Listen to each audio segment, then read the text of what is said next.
Hey, good morning. Welcome to the 5 a.m. Mester Scrum Show. Hope you're doing well. I slept in today. That was bad. It was a late night of baseball. Didn't get home until almost 10 o'clock last night. But anyway, it's 5 a.m. Mester Scrum Show, and this is not the baseball show. That my son and I, we want to do a baseball show. We're going to do a baseball card show. We'll see. I got a lot of things else on the plate to do. And today, I want to talk about retros, about the okay, we overdid it on the whole daily scrum. What did you do yesterday? What are you going to do today? And what's blocking you, right? And the traditional 3 questions. And I would say sometimes the same goes to the retro. What went well in the retro? I mean, what went well in the sprint? What didn't go well in the sprint? And what do we want to do better, right? So there's 3 questions. And people are so, well, I've always thought it was supposed to be these 3 questions. Well, it doesn't have to be. And I'm going to offer up a non-traditional approach to retrospective. The traditional is those 3 questions, right? And I'm going to offer a non-traditional approach where you pre-select the topic that you as a scrum master or the team wants to cover, and you cover one topic and don't try to cover all those things and go to all those places, because you don't always have to do that.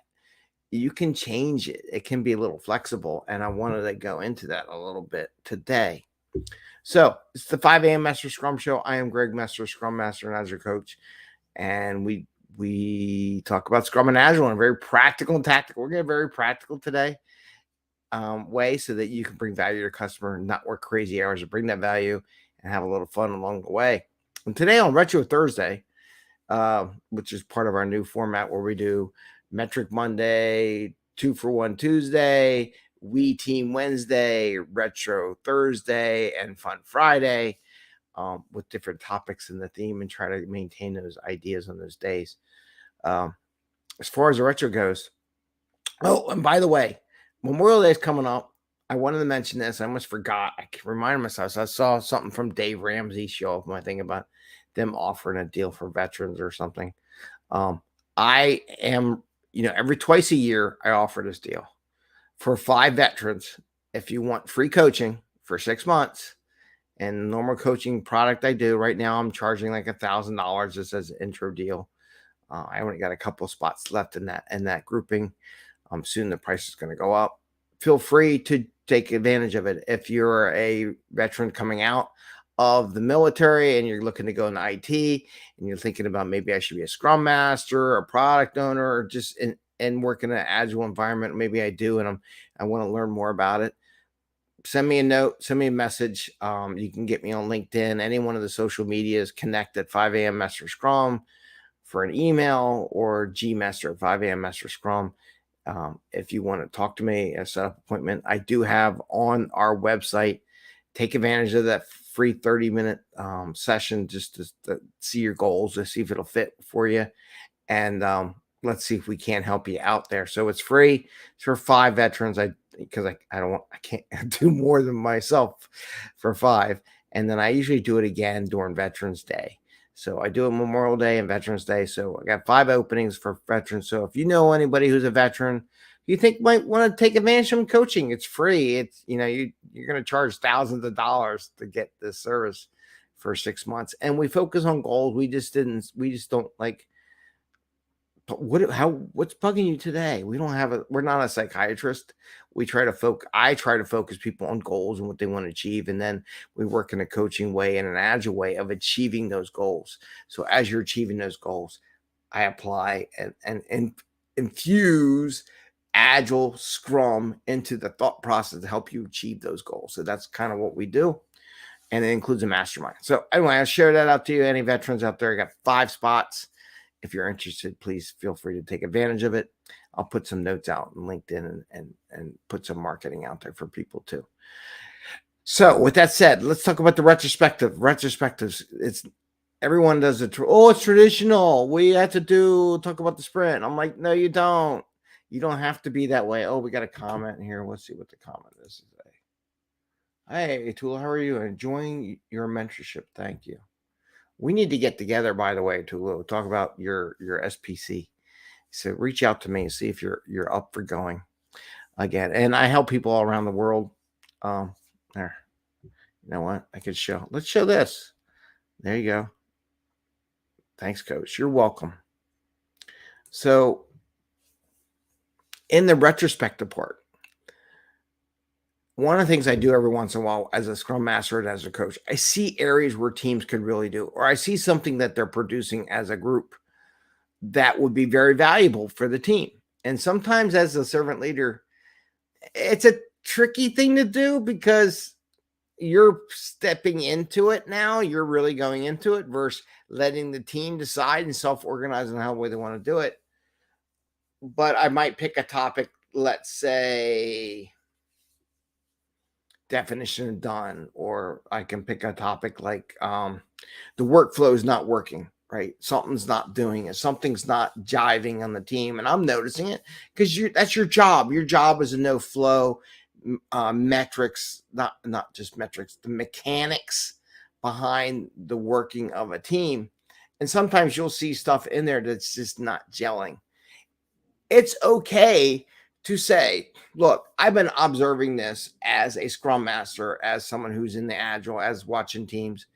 And I really think the team could benefit from retrospecting on this single topic. And you can offer that up. Now you're asking for permission. Now you notice how I did that. Asking for permission. Most of the time they just say, sure. Unless they really want to do something different. But most of them kind of cave to it and everything. So it's a delicate balancing. You're now not just their buddy. You're kind of like, you're guiding them along the way like a manager should be, to be honest with you, in their skill sets. So you're working on this particular skill set. So you can focus on a particular retrospective. Now, why I do this, because here's my thing. If we do the whole what went well, what went bad, what do you want to improve, you're like all over the planet. Sometimes it's nice just to focus in on a particular topic so you can get something done, achievable, and make agreements on what the path forward is in there. If you don't give yourself enough time and you do all that broad stuff, you're never going to get to that single track idea. Now, one of the things I teach is kind of like a systems thinking approach where, and I saw a post about the 2 diamonds. It's a 2 diamond approach where at first here's a problem, explore the problem, right? Explore it around, do fishbone diagram, 5 whys, and you grow input from all the team about the problem you're observing and see if they have any feedback or what they thought about the problem, what they're observing it.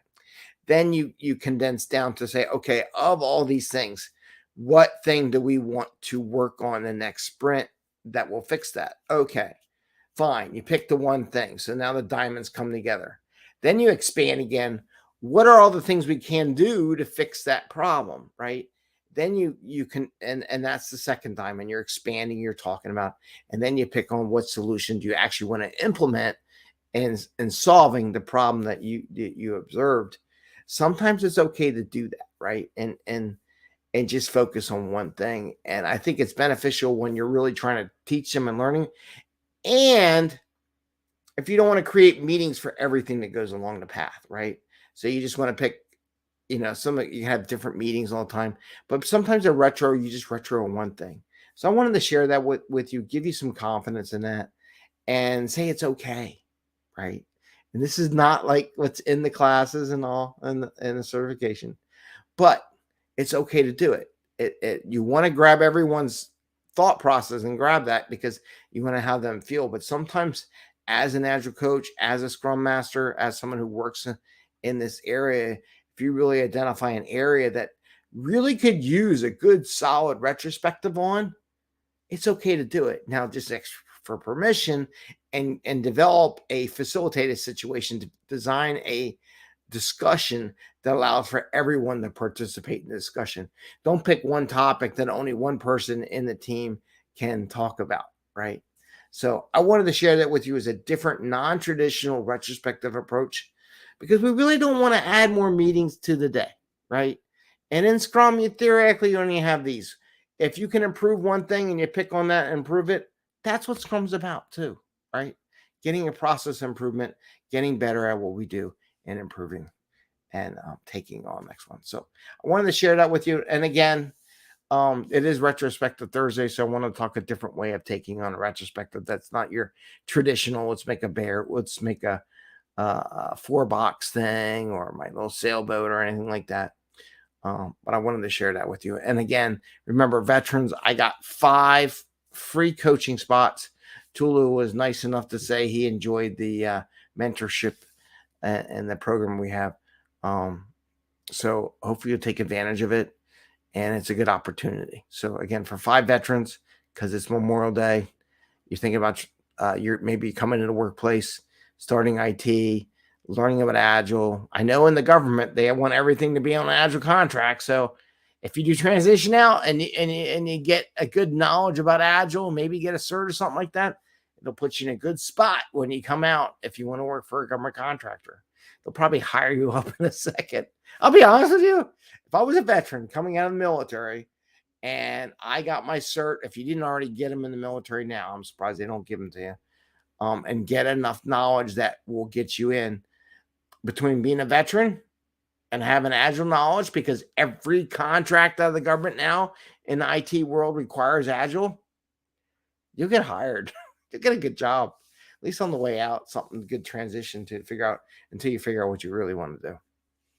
So with that, I want to wish you all the best. Have a great day. Happy scrumming, and see you tomorrow.